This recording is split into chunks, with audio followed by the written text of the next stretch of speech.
दोस्तों, कई हजारों साल पहले स्वर्ग में 9 ग्रहों के बीच में एक सवाल को लेकर झगड़ा होने लगा।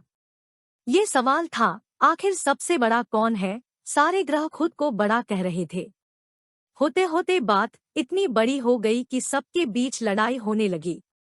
तभी इस बात का फैसला करने के लिए सभी ग्रहों ने इंद्रदेव के पास जाने का फैसला लिया। वहां पहुंचकर सबने एक स्वर में उनसे पूछा, आखिर हम सब में से सबसे बड़ा कौन है। इस सवाल का जवाब इंद्रराज के पास भी नहीं था। इस बात को सुनते ही वो परेशानी हो गए। साफ शब्दों में इंद्रदेव ने कह दिया कि आपके इस सवाल का जवाब राजा विक्रमादित्य ही दे सकते हैं। हम सबको तुरंत पृथ्वीलोक चले जाने चाहिए।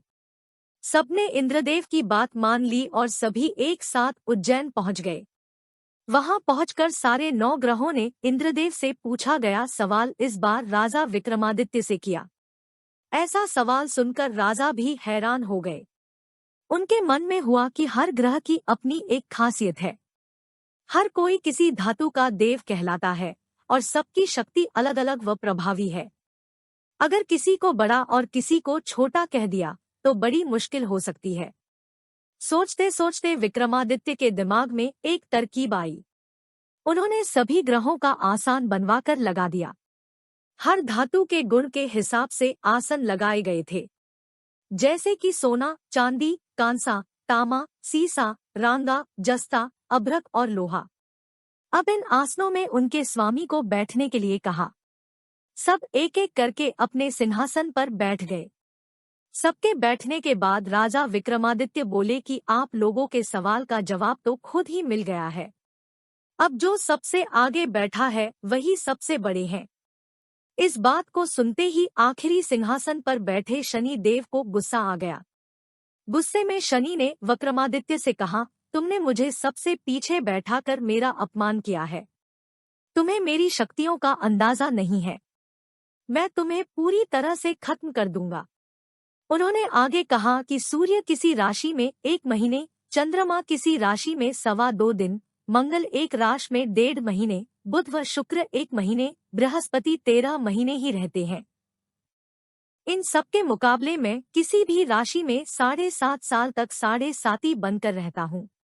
कई देवता मेरे प्रकोप से पीड़ित हैं। भगवान राम को भी 7.5 का प्रकोप झेलना पड़ा। इसी वजह से वो जंगल गए थे। रावण भी 7.5 की वजह से लड़ाई में मारा गया था। अब तुम्हारी बारी है। तुम भी मेरे प्रकोप से बच नहीं पाओगे अब। ये सब देखकर अन्य ग्रहों के देवता चले गए और शनि देव भी नाराज होते हुए आगे निकल गए। इतना सब होने के बाद विक्रमादित्य परेशान थे, लेकिन वो पहले की तरह ही अपनी जनता के लिए न्याय करते रहे। होते होते वो आनंद से अपना जीवन जीने लगे, पर शनि देव अपना अपमान बिल्कुल भी नहीं भूले थे। बदला लेने के मन से एक दिन शनि देव घोड़ा व्यापारी के रूप में उज्जैन पहुंचे। वहां पहुंचते ही उन्होंने खबर फैला दी कि उनके पास खूब तेज दौड़ने वाले घोड़े हैं। इस खबर के मिलते ही राजा ने घोड़े का ख्याल रखने वाले अश्वपाल को कहा कि जाओ उससे घोड़ा खरीद कर ले आओ। वो गया और देखा कि घोड़े काफी कीमती है। फिर विक्रमादित्य खुद गए और एक ताकतवर घोड़ा पसंद कर लिया। उसके बाद घोड़े की गति को देखने के लिए विक्रमादित्य उस घोड़े पर सवार होने लगे। तभी घोड़ा हवा में तेजी से दौड़ा और राजा को जंगल ले जाकर छोड़ दिया। जंगल से राजा अपने नगर वापस आने का रास्ता ढूंढने लगे। उन्होंने कई घंटों तक रास्ता ढूंढा, लेकिन उन्हें रास्ता नहीं मिला और वो भूख प्यास से तड़पने लगे। कुछ ही देर में उन्हें एक चरवाहा दिखा। उससे राजा ने पानी मांगकर पी लिया और पानी के बदले में उसे अपनी सोने की अंगूठी दे दी। उसके बाद राजा रास्ता पूछते हुए एक नगर पहुंचे। वहां सामने ही राजा को एक सेठ की दुकान दिखी। वो कुछ देर के लिए वहां बैठकर उस सेठ से बातें करने लगे। उसी वक्त सेठ की दुकान की चीजें बहुत तेजी से बिकने लगी। सेठ को लगा कि राजा उसके लिए भाग्यशाली है, इसलिए वो उन्हें अपने घर खाना खिलाने के लिए ले गया। घर पहुंचकर सेठ कुछ देर के लिए राजा को एक कमरे में छोड़कर बाहर गया। वहां राजा ने एक खूंटी पर हीरे का हार लटका हुआ देखा। तभी एक घंटी बजी और देखते ही देखते खूंटी ने उस हार को निगल लिया। ये सब देखने के बाद राजा बड़ा हैरान हुए। कुछ देर बाद सेठ वहां आया तो उसे वो हार नहीं दिखा। तभी उसे विक्रमादित्य पर हार चोरी करने का शक हुआ। सेठ ने इसकी शिकायत उस नगर के राजा को कर दी। सैनिक विक्रमादित्य को जंजीर में जकड़कर उस राज्य के राजा के पास लेकर गए। राजा ने विक्रमादित्य से पूछा, वो हार कहाँ है? उन्होंने जवाब दिया, उसे वहां की खूंटी निगल गई जिसमें वो हार टंगा हुआ था। इस बात को सुनते ही राजा गुस्से से लाल हो गए। राजा जवाब से संतुष्ट नहीं थे, इसलिए विक्रमादित्य को हीरे के हार का चोर घोषित करते हुए हाथ पांव काटने की सजा सुना दी। सैनिकों ने राजा का आदेश मानते हुए विक्रमादित्य के हाथ पांव काटकर उसे सड़क पर यूं ही छोड़ दिया। सड़क पर इस तरह से पड़े हुए विक्रमादित्य को कई दिन हो गए थे। एक दिन तेली को उन पर दया आई और उन्हें अपने घर लेकर चला गया। उन्हें बैल हाँकने वाले कोल्हू की जगह काम दिया। अब विक्रमादित्य रोज बैलों को आवाज देकर उन्हें हाँकते थे। रोज बैलों को हाँकने का काम करने पर विक्रमादित्य को बदले में खाना मिलता था। इसी तरह होते होते 7.5 साल बीत गए। 7.5 साल बाद जब 7.5 खत्म हुई तो वर्षा ऋतु शुरू हो गई। विक्रमादित्य एक रात बादल और बारिश के राग वाला गाना जोर जोर से गा रहे थे। तभी उस नगर की राजकुमारी पास से ही गुजर रही थी। उसने वो गाना सुना और दासी को कहा कि पता लगाओ वो कौन है। दासी ने ठीक वैसा ही किया। वो कुछ देर बाद लौटकर आई और कहा कि वो एक राजा है जिसे हीरे का हार चुराने की सजा के रूप में अपंग कर दिया गया है। राजकुमारी को उसका बादल बारिश के राग वाला गाना खूब पसंद आया था, इसलिए उसने अपंग राजा से शादी करने का फैसला लिया। इस बारे में जब राजकुमारी ने अपने माँ बाप को बताया तो उन्होंने इस रिश्ते से इनकार कर दिया। विक्रमादित्य के संगीत पर मोहित उस राजकुमारी ने जिद पकड़ ली कि वो शादी करेगी तो विक्रमादित्य से ही, वरना वो अपने प्राण त्याग देगी।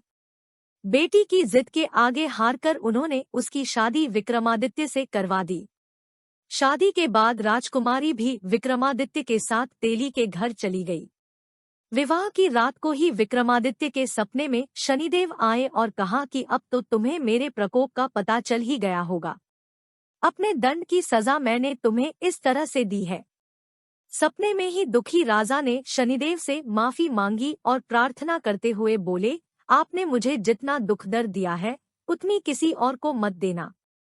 विक्रमादित्य की प्रार्थना सुनकर शनिदेव को अच्छा लगा। उन्होंने सपने में ही उन्हें बताया कि जो भी इंसान मेरी पूजा करेगा, मुझ पर ही मन लगाकर ध्यान करेगा, मेरी कथा सुनेगा, चींटियों को आटा खिलाएगा, वो मेरे प्रकोप से हमेशा बचा रहेगा। साथ ही मैं उनके मनोरथ भी पूरे करूंगा। सपने में ये सब देखते ही विक्रमादित्य की नींद खुल गई और उनके हाथ पांव भी लौट आए थे। अपंगता से छुटकारा पाकर वो बहुत खुश हुए।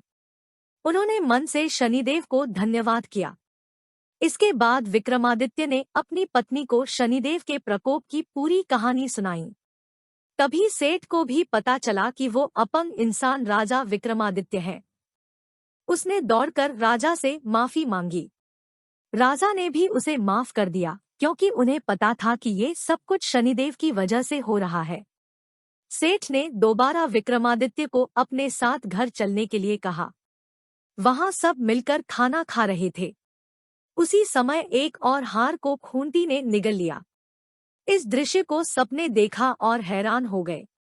कुछ देर बाद सेठ को अपनी करनी पर पछतावा हुआ और उन्होंने अपनी बेटी की शादी विक्रमादित्य से कर दी। विवाह में सेठ ने उन्हें खूब सारे आभूषण दिए। अब राजा विक्रमादित्य अपनी दोनों पत्नियों के साथ राज्य वापस पहुंचे। वहां धूमधाम से उनका स्वागत हुआ। अगले ही दिन विक्रमादित्य ने यह घोषणा करवा दी कि सारे ग्रहों में सबसे श्रेष्ठ शनिदेव है। कहानी से सीख, किसी की भी ताकत को कम नहीं आंकना चाहिए। दोस्तों, कमेंट करके बताएं कि आपको हमारी यह प्रस्तुति कैसी लगी। पसंद आई तो इसे लाइक और शेयर करें तथा चैनल को सब्सक्राइब करके मेरा मनोबल बढ़ाएं। नमस्कार दोस्तों।